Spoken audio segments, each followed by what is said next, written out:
Estoy dando clase, Carlito. Voy a dar clase. ¿Ahora? Sí. Ah, bueno, escúchame.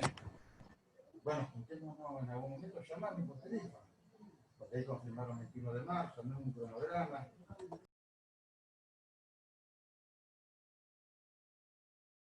Comentamos que le podemos hacer. Sí. ¿Listo? Sí, sí. Bueno, buenos días a todos y a todas. Perdónenme, pero me entró alguien en la oficina. Nosotros nos quedamos, recién me dijo Herrera, que nos habíamos quedado en el 321, 322. Ahí estoy buscando, tengo acá el código abierto. Régimen de contabilidad. Vamos específicamente a los registros indispensables, que es en realidad el artículo 322. Y dice, acuérdense, nosotros sabíamos, para acomodarnos y retomar, nosotros sabíamos quiénes son los obligados, acuérdense, obligados que establece el 320, los exceptuados o excluidos, que están en el segundo párrafo del 320, y por último, los voluntarios, que son aquellas personas, cualquiera, que no están incluidas dentro de los obligados, pero que voluntariamente pueden someterse al sistema. Una vez que lo hacen en forma obligatoria, por supuesto, ya no tienen más, deben acomodarse a lo que el sistema le manda, debiendo cumplimentar con todo lo que con las exigencias que el sistema impone. Bien, en cuanto al cómo, ya sabían que hay sobre una base uniforme que permita un cuadro verídico de las operaciones en las que se intervenga, la individualización y un sistema de cuenta de acreedor y deudor, es decir, lo que se llama el sistema de partida doble. Y eso además requiere y exige una documentación respaldatoria. Eso es lo que establece el 321. O sea que para yo poder tener una contabilidad de acuerdo al sistema que implica el código, me exige quiénes son los obligados y me dice quiénes son, además, los que deberán, de qué forma deberán hacerla para que esa contabilidad sea entendida como regular. A su vez, el 322 exige registros indispensables. ¿Eso qué quiere decir? Libros que sí o sí debo llevar para que se entienda que esa contabilidad es la correcta.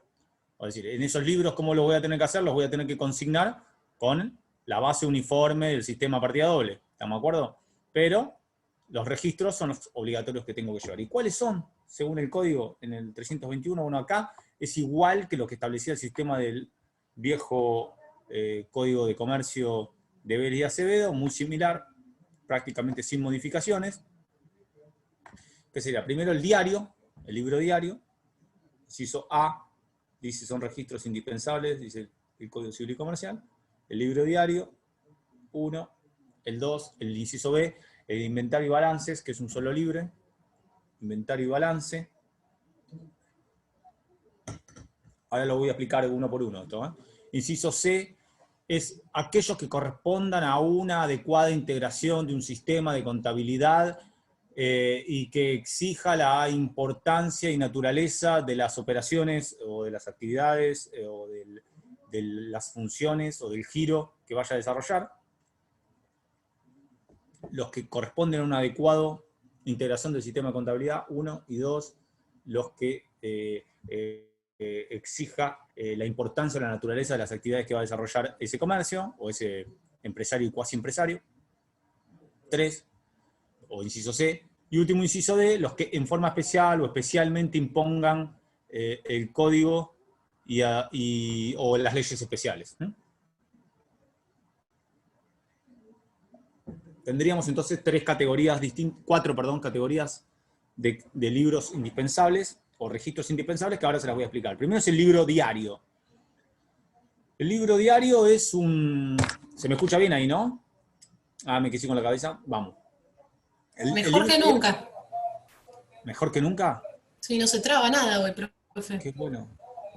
Qué bueno, me alegro mucho.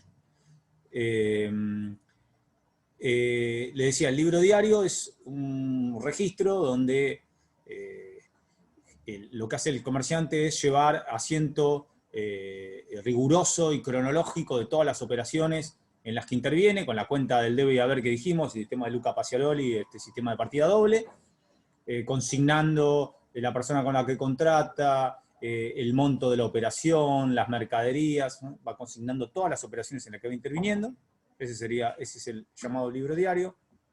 El libro de inventario y balance, que aquí, fíjense, bueno, dos cosas distintas, dos conceptos, ya se los está adelantando de qué se trata. El inventario, bueno, me imagino que ustedes más o menos si lo piensan, ustedes saben que el inventario es el análisis o el informe que se hace de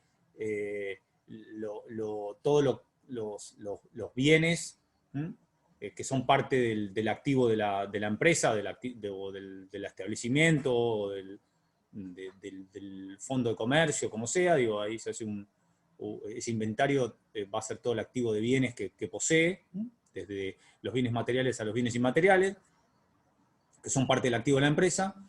En cuanto al balance, bueno, ahí está, es lo que es un contraste o un informe entre el activo y el pasivo, de las cuentas. Entonces hace un balance que generalmente es un balance inicial, un balance intermedio y un balance final del desarrollo comercial, donde se hace un balance de este contraste entre activo y pasivo del negocio, con deudas, por supuesto, las contrataciones laborales, y todo lo que hace al flujo de activo y pasivo de un comercio, un establecimiento comercial, aunque sea de menor cuantía o de máxima cuantía.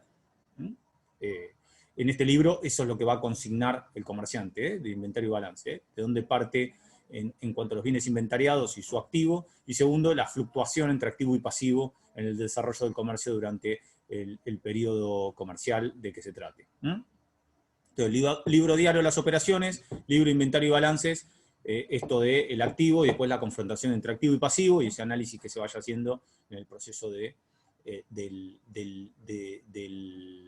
comercio.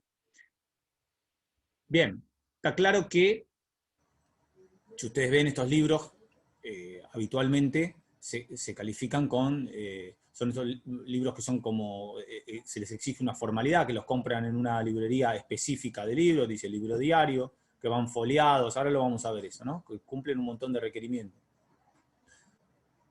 El inciso C del artículo 322 habla de aquellos que, por la naturaleza, que sean exigentes o que correspondan para una adecuada integración de un sistema de contabilidad, o los que fueren necesarios por la naturaleza o la magnitud o importancia de las actividades que desarrollan. Y aquí lo que hace el código, también ratificando la postura, esto es igual que en el sistema anterior, digo para que sepan, algunas cosas mejor reguladas, más claras, evitando que tantas decisiones, intervenciones jurisprudenciales, o de los usos y costumbres, o de las interpretaciones del código, pero prácticamente es idéntico el sistema al sistema anterior, prácticamente idéntico. ¿Esto qué se refiere? Bueno, esto se refiere hay casos en que el sistema de contabilidad exige algo más que el libro diario o el libro de inventario y balances, por dos cuestiones. Primero, para que haya un adecuado sistema de integración contable que permita tener una contabilidad que realmente cumpla con los estándares que establece el 321, es decir, esto de sea un cuadro verídico de las operaciones y de las actividades comerciales, es decir, para que yo pueda presentarle o representar un cuadro verídico que realmente diga la realidad de mis cuentas como comerciante, necesito más libros que el diario de inventario y balance. Y esos son, ahora les voy a decir cuáles generalmente suelen ser. Y el segundo supuesto, que muchas veces van de la mano, es por la importancia o la naturaleza de las actividades de que se trate. Y aquí, ¿qué va a hablar? Habla del que se suele llamar libro de IVA, o el libro de trabajadores, donde yo voy contando los trabajadores que tengo, el cumplimiento de las cargas sociales, todo el proceso relativo a empresas de mayor importancia que una actividad económica organizada simple, sino ya estamos hablando de empresas de una magnitud importante, de un fuerte capital, de gran capital inicial, pero también, o de inversiones, pero también un fuerte capital humano, donde implica para tener una adecuada integración de la contabilidad o la importancia de las actividades, otros libros. O incluso algunos que se tratan de otros niveles de comerciales, como por ejemplo lo que intervienen cuestiones relacionadas con el comercio marítimo, con la exportación, donde van a requerir un sistema de contabilidad distinto. ¿Se entiende esto? Entonces, ahí el código ahí te establece que, además, en ese caso se van a exigir los libros que, según este análisis, que muchas veces está dado por los usos y costumbres, por los regímenes de contabilidad, por las resoluciones que establecen los organismos nacionales y provinciales impositivos, van a ser obligatorios para las empresas. El código te da el respaldo de decir, es obligatorio y para que tengas una adecuada contabilidad te lo vamos a exigir. ¿Se entiende hasta acá? Le digo porque es un tema incómodo, aburrido, como la mayoría de los temas de comercial para la mayoría de las personas. Y por último, el inciso D, que habla de aquellos que las leyes impongan, este código o las leyes impongan especialmente. Es decir, va a haber leyes que van a decir, usted tiene que llevar este libro. Y entonces, para el código, va a ser también tan obligatorio como los primeros 3 incisos. Un ejemplo de eso, ¿cuál es? Y bueno, nosotros estuvimos viendo martilleros, corredores, despachantes de aduana, estuvimos viendo algunos sujetos comerciales que tienen un rol de intermediario que tienen que cumplir con libros especiales y el cumplimiento de libros especiales. Bueno, ahí tienen un ejemplo de lo que establece ahí el 322 inciso D.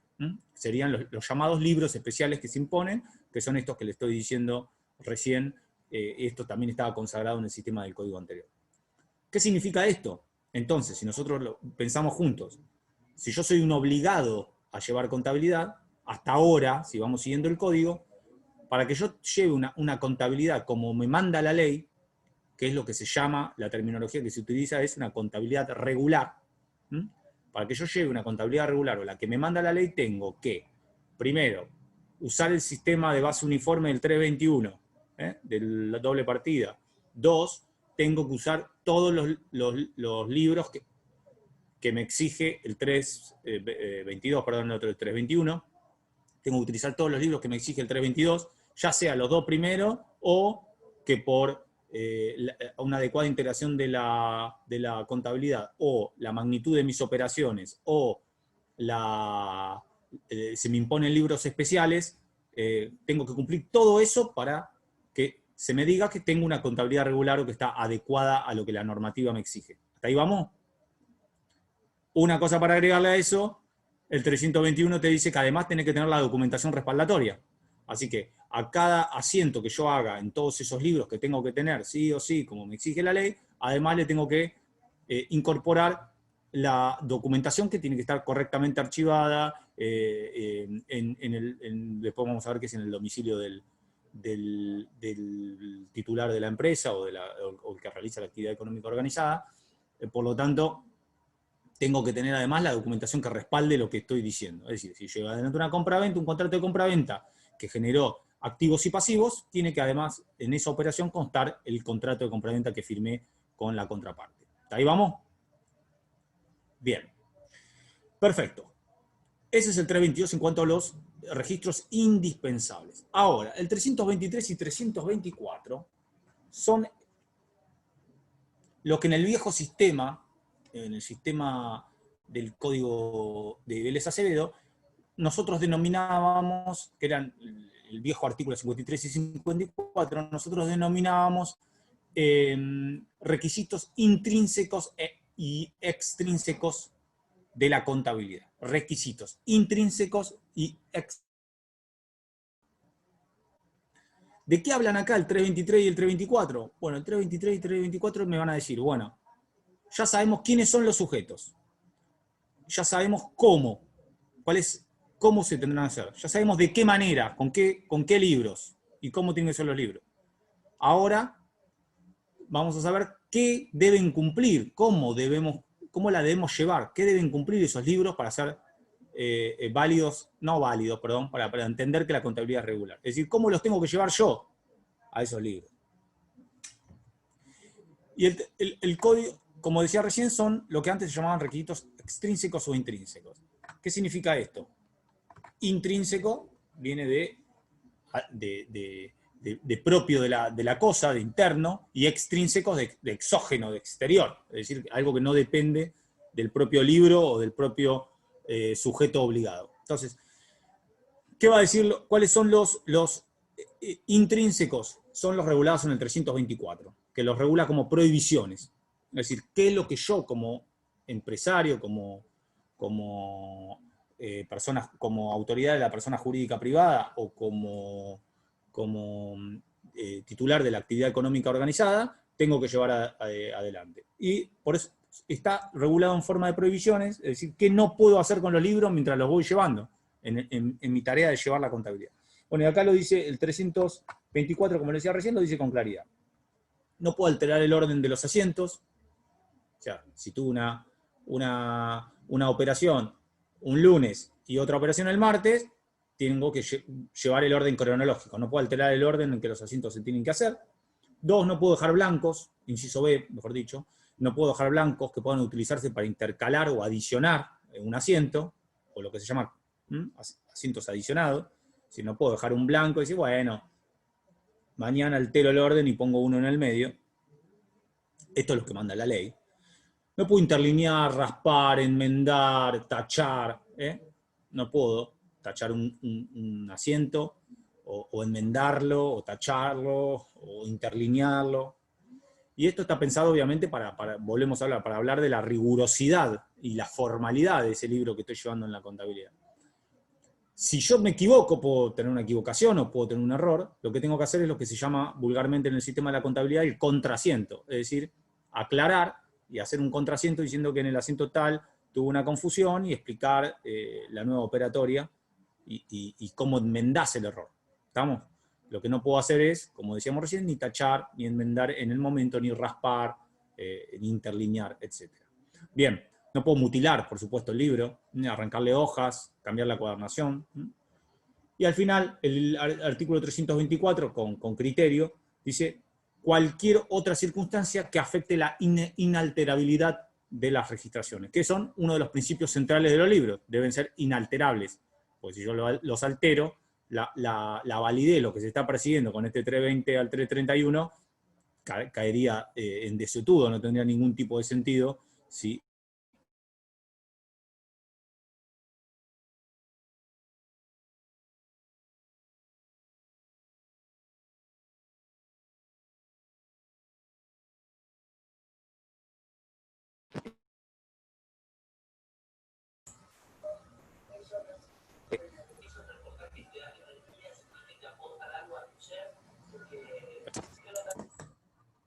Hola. Se cortó, profe. No se escuchó nada.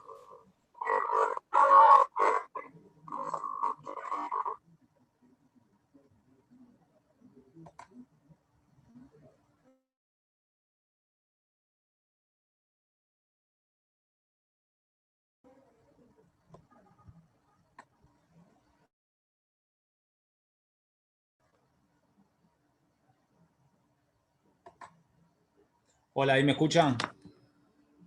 ¿Ahí sí? Ahí saqué la cámara. ¿Se me escucha? Sí, sí. Ahí sí. se escuchó. Sí, sí. ¿Cómo me llegó? Gracias, ¿eh?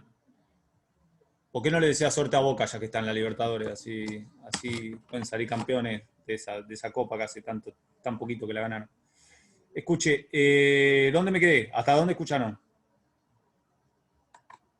Hasta el inciso E, profe. Bien. Entonces, estábamos con el último, interlinear, lo dije, ¿verdad? Lo escucharon. Mutilar el libro, hágame que sí con la cabeza, no. Mutilar el libro, etcétera. Último inciso E, habla de la inalterabilidad. Bueno, acá está hablando de uno de los requisitos o requerimientos que tienen los libros, por supuesto. Tiene que ser inalterabilidad, que habla de que no los tengo que modificar, tocar, cambiar, tachar, enmendar, digo, cualquier cosa que cambia a la esencia de ese libro. Y además, la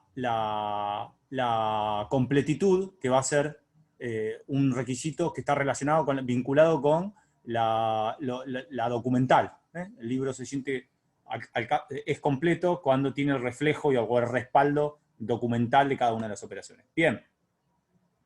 Esto en cuanto a los llamados requisitos intrínsecos. Fíjense que están relacionados de cómo yo, como comerciante, como titular de la actividad económica organizada, de la empresa o de la persona jurídica, llevo los libros. Ahora están los requisitos extrínsecos, que son los del 323. Y el 323 habla de lo que se llama la foliación o rúbrica. La foliación y la rúbrica de los libros. ¿Y qué es esto? Esto es, por eso, extrínsecos. Esto es cuando yo presento al libro para que lo firme, lo rubrique, lo individualice el órgano de control o el órgano de aplicación. ¿Qué hago esto? Hago lo mismo que hace un docente cuando te firma las hojas. Digámoslo, le da esa formalidad para evitar, primero para analizar y controlar ese libro, y segundo para evitar que ese cambio de las hojas, esas modificaciones, porque está rubricada por las autoridades de control. ¿Se entiende? Por lo tanto, esto está consagrado en el artículo 323, digo, donde el interesado, el obligado, tiene que presentar el libro para, cumpliendo todos los requisitos que dijimos, debe presentarlo para su individualización en el registro público. Y ahí lo que se va a hacer es, se va a individualizar, se va a foliar, se va a fechar, se va a armar una carpeta para cada uno de los que lo presenten, y además se va a rubricar el libro, que de esa forma van a quedar... fíjese ahí que alguien le metió, me musicalizó la clase. Fíjese, No, yo, profe, quiero hacer una pregunta, pero tenía una música de fondo, perdón. Está bien, está bien. La música es mejor, Ingracia. ¿Puedo hacer una pregunta? Se supone que, en Igual ya la está teoría... haciendo. O sea, usted ya la está haciendo, así que no pregunte si verdad, tomó la basta. decisión de hacerla, hágala. Voy a hacer una pregunta. Se supone que la fábrica de pastas de la esquina de mi casa tiene que tener este libro donde va anotando los ñoquis que vende o todo lo que vendió ese día y ya lo autorizó, en donde todos tienen ese libro, o es teóricamente. Obliga a todos los que desarrollan actividad económica organizada o las empresas, sí, está obligado a llevar una contabilidad. De hecho, si usted ve, no sé cómo será la fábrica de pasta de su esquina, pero si usted habla con algún comerciante que tenga teneduría de libros, va a ver que con un contador, que el contador le lleva los libros, establece, cumple con los requerimientos que exige. Y ahora le voy a explicar por qué, cuando terminemos esta parte, en realidad lo que la ley dice que es una obligación, y hasta ahora los artículos que venimos leyendo claramente hablan de la palabra obligación, en realidad no es una obligación, sino que es una carga. ¿Ustedes recuerdan cuál es la diferencia entre obligación y carga? A ver, Sí. ¿recuerda usted, Gracia? ¿Cuál es? Sí, la carga es la facultad de hacerlo y la obligación, si no se hace, hay una sanción. Más o menos. Acercó el bochín, pero no lo puso arriba del tejo. Sería algo así. En realidad, la obligación, lo que tiene, por supuesto, es el incumplimiento, tiene carácter sancionatorio, es decir, la ley prevé sanciones específicas directas ante el incumplimiento de la obligación, ¿no? En el caso de la carga, hay una sanción. No es que no hay una sanción o que es una facultad o es discrecional del sujeto llevarlo adelante o no. Hay una sanción, pero la sanción suele ser indirecta, por eso es una carga. Es decir, el no incumplimiento me acarrea una sanción indirecta. Generalmente esa sanción es en términos probatorios, que es lo mismo que va a pasar acá. ¿Qué quiere decir eso? Ahora después se los voy a explicar bien. Quiere decir que si yo no cumplo, a la hora de ir a probar ante un conflicto y tener que ir a fase probatoria, a ventilar un proceso judicial, mis libros van a tener menor valor probatorio que el que los lleva en forma regular. ¿Se entiende? Sí. Ahí, por eso es una carga y no una obligación. Es decir, el Estado no puede compelerme a mí y obligarme a cumplir con lo que establece el 320 al 331. Lo que sí me va a pasar es que si yo termino ventilando en un proceso judicial o algún proceso de discusión de algún incumplimiento normativo de cualquier ley, mis libros van a tener menor tenor o menor valor probatorio que el que lo llevó en forma correcta. Por eso es una carga y no es una obligación. Así que bueno, veremos qué pasa con la fábrica de pasta, que espero que... Bueno, Se acordó de Gnocchi porque ayer el 29 usted comió No, Gnocchi. es que no creo que todos los comerciantes sigan eso. Está bien, es lo que hay que hacer, pero me resulta extraño. Conozco varios que no lo hacen por eso. Pero lo voy a comentar. Por eso le digo que es carga y no obligación. Bueno, no, lo que le pido no los denuncie, no sea botona. Bueno, vuelvo al articulado. El 323, como decíamos recién, habla de la rúbrica. Ahí serían los requisitos intrínsecos, extrínsecos que tienen que cumplir los libros. Es decir, para simplificarlo, todos los que hablan de la inalterabilidad, es decir, no puedo alterar de ninguna forma el libro, por un lado, y por otro lado, la rúbrica por parte del registro público. ¿Estamos? Serían los requisitos de formalidad que exige la ley para esos libros.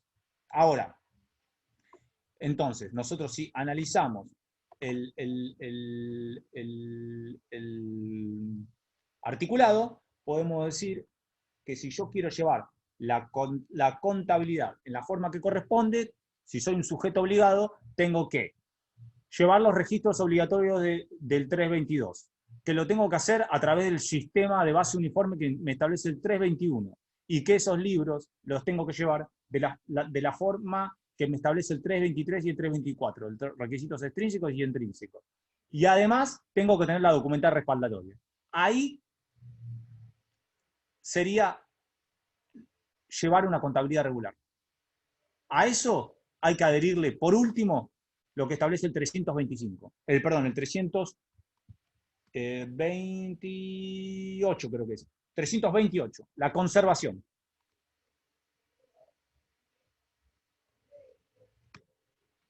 ¿Qué quiere decir esto? Tengo que conservar los libros, tengo que guardarlos.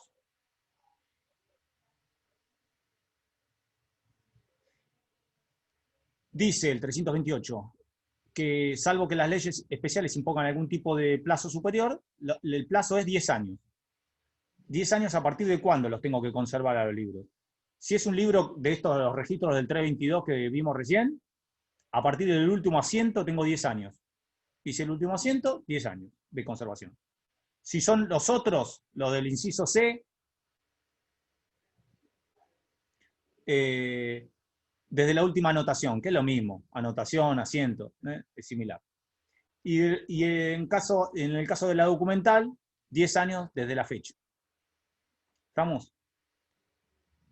Entonces, acá sí, ya terminamos. Cuando yo llevo una contabilidad regular, no terminamos la exposición, terminamos la contabilidad regular.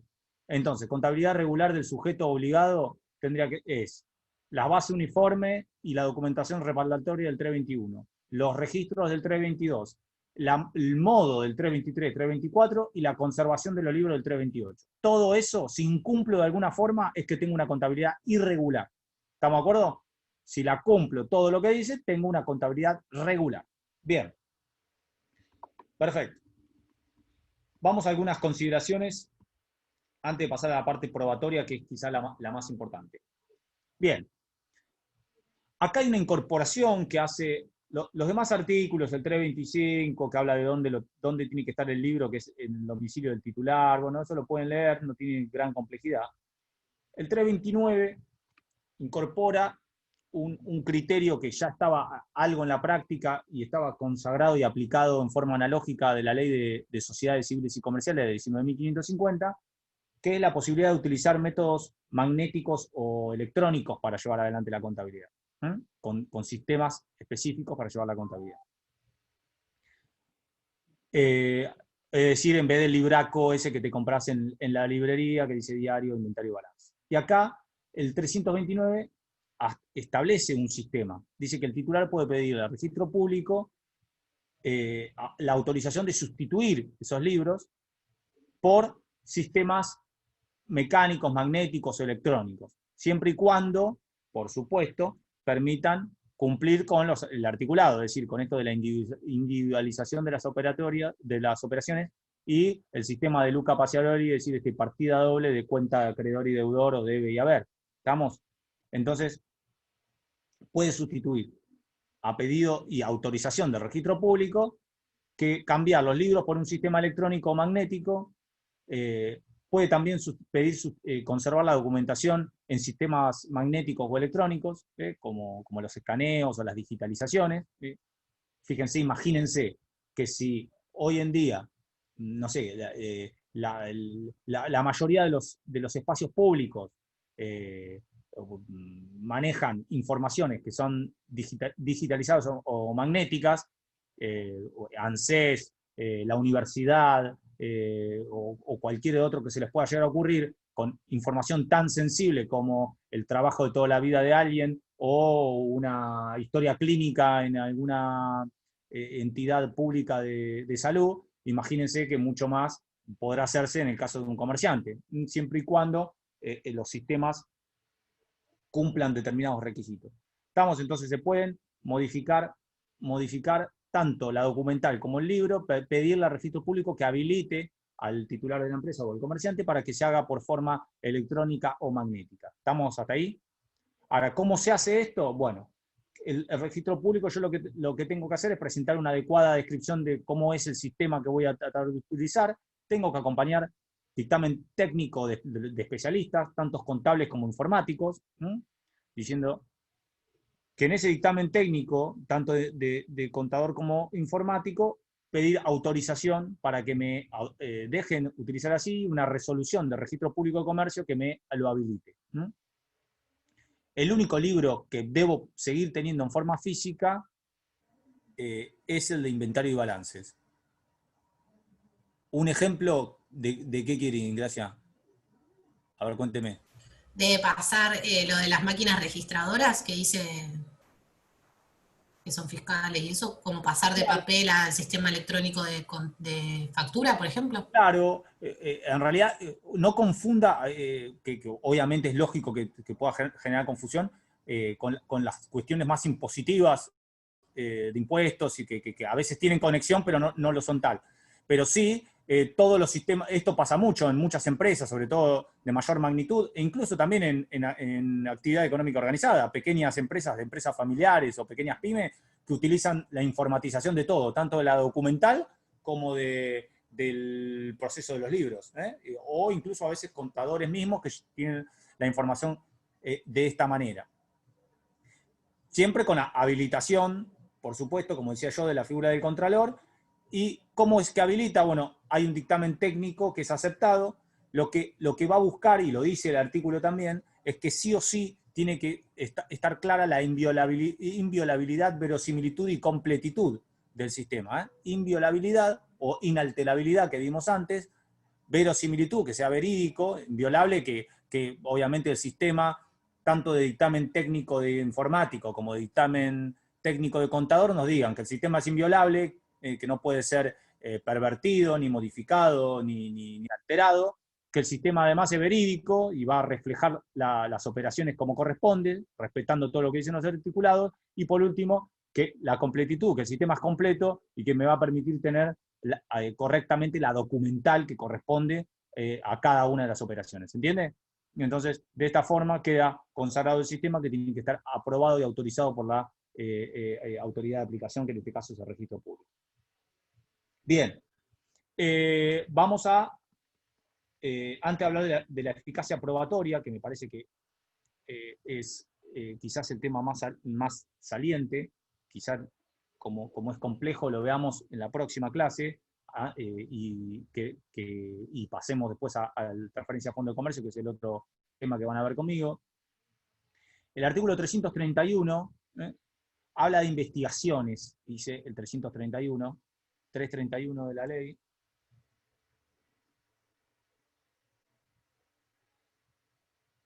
Habla de investigaciones, como les decía recién. Y dice, en realidad este artículo, les cuento, es un artículo que terminó incorporando, o si se quiere,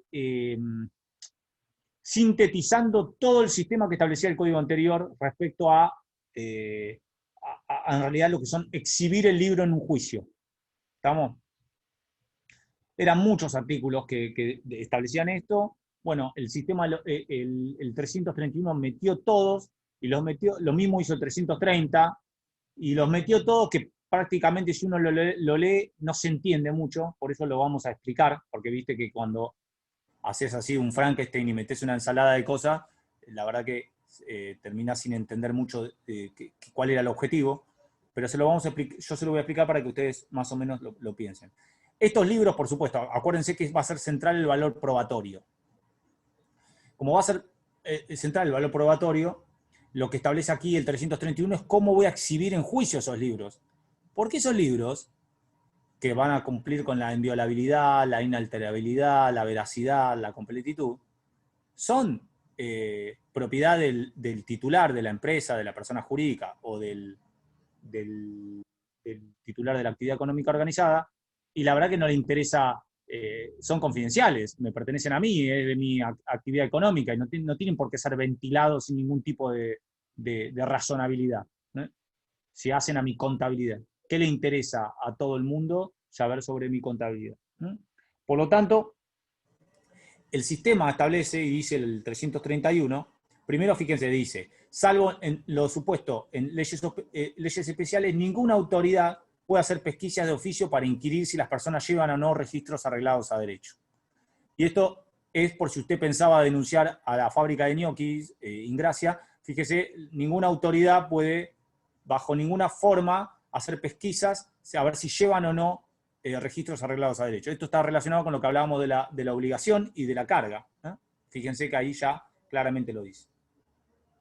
Dice que la prueba de la contabilidad se va a hacer en el domicilio 325, que es el domicilio del titular. Bueno, eso es una obviedad. Y por último habla de la exhibición general de los registros, cómo los exhibo. Y establece un sistema que lo vamos a ir explicando, fíjense. Primero, que solo puede ser pedido por instancia de parte, la exhibición de los libros. Acá divide, y no está claro, lo que es la exhibición parcial de la exhibición general. ¿Se acuerdan ustedes de la exhibición parcial cuando hablamos del corredor y martillero? ¿Sí? ¿No? ¿No se acuerdan? ¿Cómo que no? No puede ser, fue hace pocas clases. A ver, Constanzo, ¿usted se acuerda de cómo era la exhibición parcial? No me haga con la cabeza así. ¿No se acuerda? Bueno. A usted no le voy a preguntar Ingracia porque va a estar denunciando a alguien.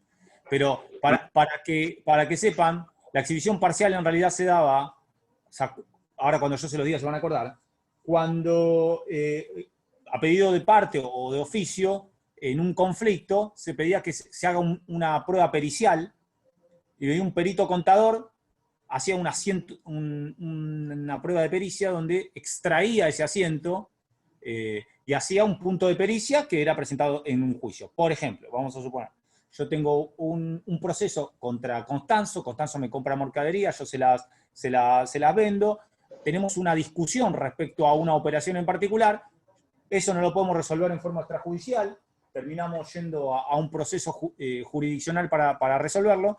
Entonces, por supuesto, si tenemos libros que los dos llevamos adelante, que los dos cumplimos la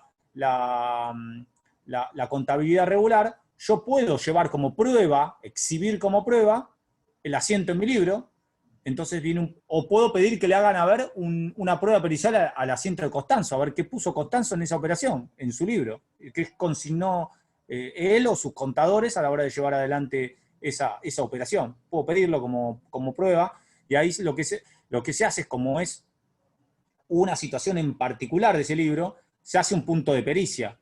No se hace, no voy a presentar todo el libro, porque ¿qué les interesa a los demás, las demás a ese juicio, a ese proceso? ¿Qué les interesa? Las operaciones que yo llevé adelante con otras personas, o con otros proveedores, o como fuere. Solamente les interesa ese.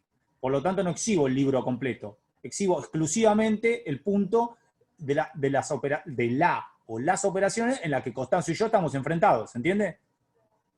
Bien.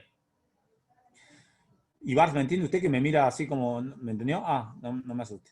Bien, entonces, ese sería el sistema, digo, en el caso de la exhibición parcial, que podría ser, ahí sí, de pedido de parte o de oficio. Ahora, la exhibición general, es decir, de todo el libro en un juicio, todo el libro en un juicio, ahí ya es otra cosa. ¿Estamos de acuerdo? No es lo mismo. Y ahí lo que hace el 331 es establecer supuestos taxativos. Es decir, 5 casos, solamente en esos casos se puede exigir la exhibición total del libro. Solamente en esos casos. 5 supuestos taxativos. No hay más, solo esos. Y cuando los empezamos a ver, se van a dar cuenta por qué. El primero, a instancia de parte, por supuesto, el primer caso es el juicio de sucesión. ¿Se imaginan por qué? En un juicio de sucesión, vamos a suponer fallece, toquemos madera, ¿no? Barro Esqueloto, y al fallecer, o falleció, no sé, se hace la exhibición de esos libros, porque claro, los herederos quieren saber cómo eran las cuentas del activo y del pasivo, y cómo era es parte de su patrimonio toda esa contabilidad. Por lo tanto, se exhiben en el proceso de sucesión. El segundo caso es todo tipo de comunión.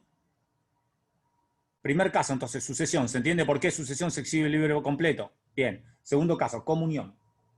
Comunión son casos menos frecuentes, menos comunes, pero es cuando se da una comunión de intereses. Es decir, cuando un interés mío que se encuentra, en mi caso, perjudicado, de alguna forma tocado, tiene relación directa con el interés de otra persona. Un divorcio, profe, ¿o no? No, porque hay una sociedad conyugal ahí. Y bueno, cuando me divorcio no quiero saber las cuentas de... Claro, pero está más relacionado con el esquema societario que vamos a ver más adelante, un contrato asociativo. Quizás esto está más, pero está rumbeada, Gracia. Está más relacionado con, por ejemplo, una gestión representativa, o yo sí cobro, por ejemplo, comisión respecto a la operatoria de un comercio. Entonces, si yo tengo una relación donde lo que yo lleve adelante, la cantidad de venta de alguien depende de la comisión que yo cobro, hay un interés que si él me falsea los datos de su producción o su rendimiento económico, perjudica mi comisión, ¿se entiende? Entonces ahí hay una comunión que tiene relación de interés, entonces yo digo, bueno, quiero que se ventile el libro porque quiero ver cómo fue el rendimiento comercial para analizar esta comunión que tenemos de intereses en común. ¿Se entiende? Bien. Tercer caso, contrato asociativo o sociedad. Bueno, ahí es lo que hablábamos recién, ¿no? Cuando hay un contrato asociativo o sociedad, por supuesto, los interesados pueden pedir que se exhiban los libros para saber que en ese contrato asociativo, en esa sociedad, cómo es que se están manejando esas cuentas para poder analizar los intereses que tenemos en común en un contrato asociativo. ¿Estamos? Cuarto, administración por cuenta ajena. Y aquí habla de la gestión representativa. Lo que le decía, la representación. Yo estoy administrando en nombre de otro y por cuenta de otro. Por lo tanto, los libros de él me interesan tanto a mí como a él, por lo tanto, pueden ventilarse de esta forma. En caso de un conflicto. Siempre piensen que esto es ir en un pleito que fue motivado porque hay un conflicto, un debate, una discusión que puede ser en el fondo o en la forma. Y por último, en el caso del concurso y la quiebra. Liquidación, concurso y quiebra. Aquí, por supuesto, imagínense, ya lo van a llegar, en un esquema tanto de concurso de quiebra, que el concurso es cuando ahí comienza la cesación de los pagos. Bueno, la quiebra ya es cuando es imposible sostener esto y lograr un acuerdo con los acreedores, por lo tanto deviene en la liquidación de la empresa o la quiebra. En este caso, por supuesto, es un proceso excepcional, que incluso va a tener la intervención de la justicia, de un síndico. Bueno, ahí se va a requerir la exhibición total de los libros para saber cómo ha sido el manejo económico del activo, primero qué activo y pasivo cuenta la empresa y cómo ha sido el manejo económico de la misma, ¿se entiende? Por eso la exhibición total del libro. Bueno, 5 supuestos, entonces decíamos, sucesión, comunión, contrato asociativo o sociedad, administración por cuenta ajena y liquidación, concurso y quiebra, son los 5 supuestos de exhibición general de los libros, son supuestos taxativos, no admiten otro que no sea esos 5, lo que sí admite en cualquier tipo es la exhibición parcial, pero es de solo el asiento que tiene vinculación directa con el pleito. ¿Se entiende? Perfecto. Vamos a avanzar sobre el sistema probatorio y ya ahí vamos culminando a lo que lleguemos. El 330 habla de la eficacia probatoria. ¿Qué sería esto?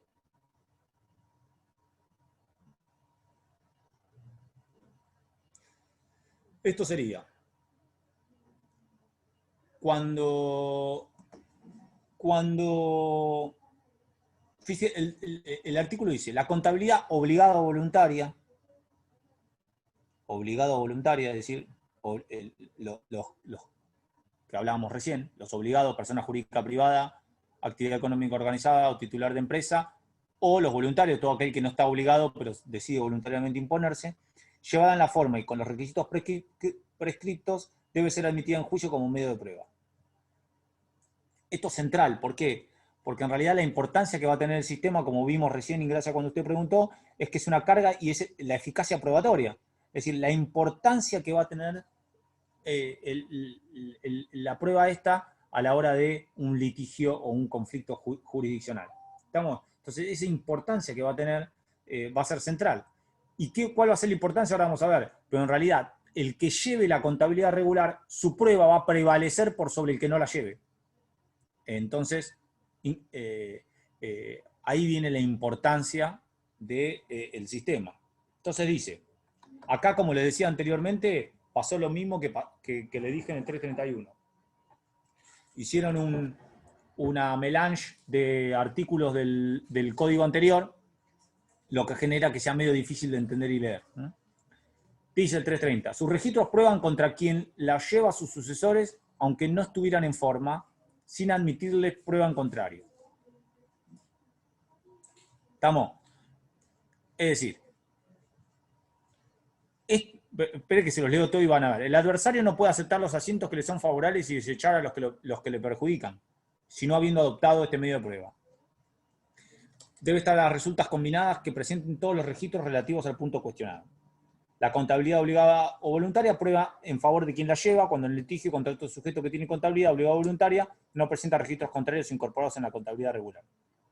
Sin embargo, el juez tiene la facultad para apreciar esa prueba y de exigir, si lo considera, otra supletoria. Como resultado de la prueba contradictoria, de los registros de la parte que litigan, unos y otros se hallan con todas las formalidades necesarias y sin vicio alguno, el juez debe prescindir de este medio de prueba y proceder a los méritos de las demás probanzas. Si se trata de litigio con quien no está obligado a llevar contabilidad, esta sirve como principio de prueba de acuerdo a las circunstancias del caso. La prueba es indivisible. Fíjense que, si ustedes leen eso, parece chino básico, no se entiende nada, porque es un desorden, porque no está bien establecido, porque no está dividido. Entonces, lo que vamos a hacer nosotros es lo que se hizo históricamente, o lo que la doctrina hizo históricamente. Este sistema quedó igual que el sistema anterior, prácticamente no tiene distinción. Entonces vamos a hacer lo que el sistema anterior hacía, que era, recuerden siempre, esto no es una obligación, sino que es una carga. La sanción es esta, es la eficacia probatoria, justo, por eso es tan importante esta parte. Entonces, ¿qué hizo la doctrina siempre? Dividió en supuestos. En 4 supuestos, que están ahí regulados en el 330. Y dice, el primer supuesto es, según, cuando es entre dos personas que están obligados o voluntarios, si el litigio es entre dos obligados o voluntarios, vamos al primer supuesto. Entonces, se enfrentan, vamos a suponer, yo y Constanzo y yo, perdón. Y los dos llevamos la contabilidad, somos los dos obligados, es decir, persona jurídica privada o actividad económica organizada o titular de una empresa. Los dos llevamos la contabilidad como nos exige el 320 al 331, en todo, y los asientos de los dos concuerdan, o sea, el mío es la otra cara de la moneda del de Constanzo, es decir, si Constanzo compró, el mío dice lo que vendió y etcétera, ¿se entiende? En ese caso, por supuesto, el juez la tiene fácil. Tiene que fallar a lo que dicen los dos asientos. No hay muchas diferencias, son iguales. Ese sería el más fácil, el primer supuesto. El segundo supuesto es lo mismo, obligados o voluntarios. Llevamos la contabilidad como manda el 3321, pero se contradicen. Costanzo dice una cosa en el asiento y en mi asiento dice otra cosa completamente distinta. En ese caso, ¿qué tiene que hacer el juez? Tiene que prescindir de la prueba. Tiene que prescindir. Tiene que dejarla de lado. Y tiene que pedir otras instancias probatorias o constancias probatorias. Que puede ser otro tipo de prueba documental, testimonial, las que se le ocurren a ustedes, poniéndose creativos.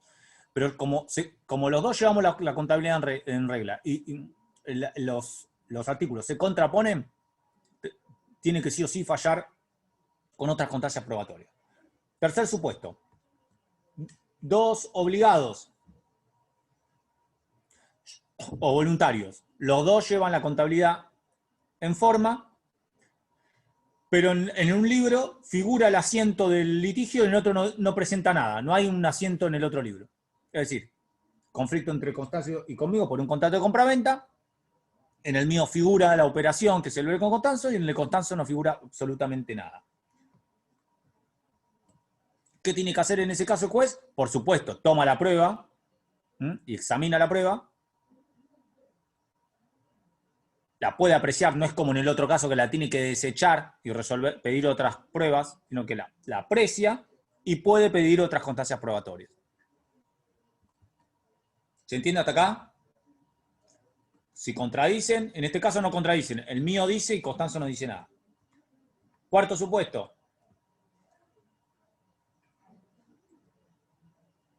Dos obligados, uno lleva la contabilidad en forma, el otro no lleva, incumple en algo, en el 321, en el 322, 323, 324 o 328, en cualquiera de la línea de lo que hablamos recién, no lleva la contabilidad en forma regular. O sea, tengo uno de nosotros lleva en forma regular, el otro en forma irregular, que claramente es usted, Constanzo.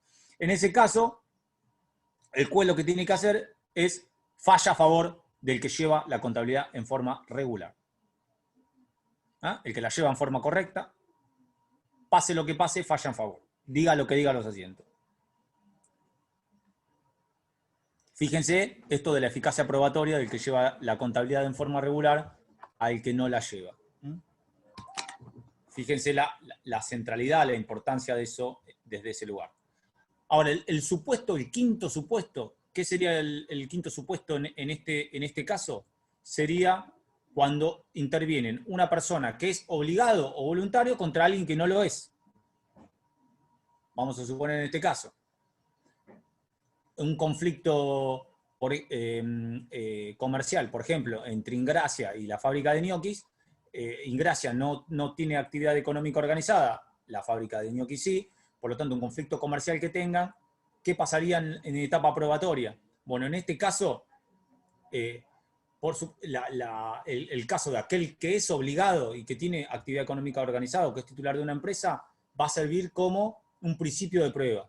No va a tener la importancia probatoria del caso que se enfrenten dos obligados.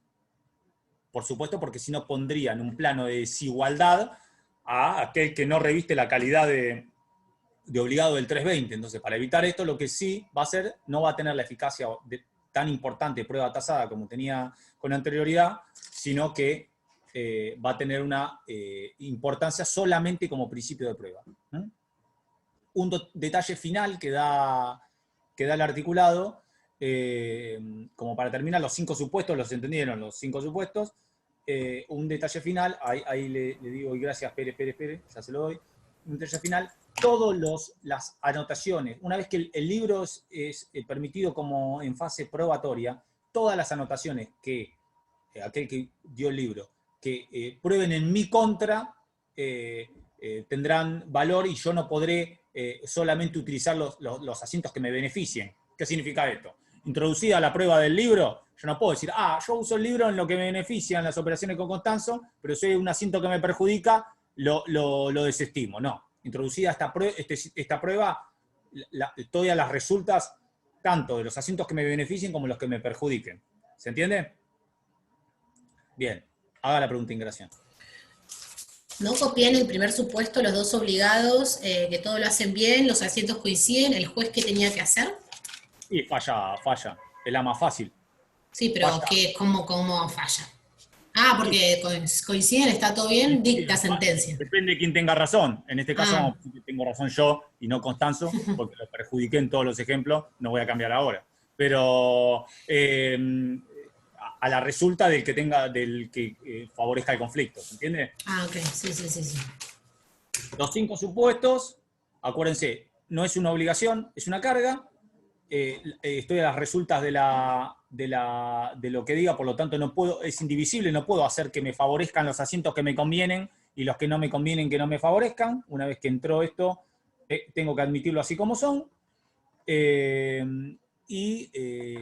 Bueno, los supuestos, como dijimos, fíjense la importancia probatoria que tiene cuando cuando disputan alguien que tiene regular y un irregular, siempre vamos a estar a los resultados del asiento del que lo llevan regular. ¿Se entendió? Más o menos. Es un tema bastante plomo, pero bueno, es lo que hay, muchachos y muchachas. ¿Alguna pregunta? Buen fin de semana. Cumplan el aislamiento. Por favor, respeten el distanciamiento social. Y todo lo que hagan, háganlo con protocolo, y si no, no lo hagan. Nos vemos, y nos vemos la semana que viene. Chau. Chao, hasta luego. Un fin de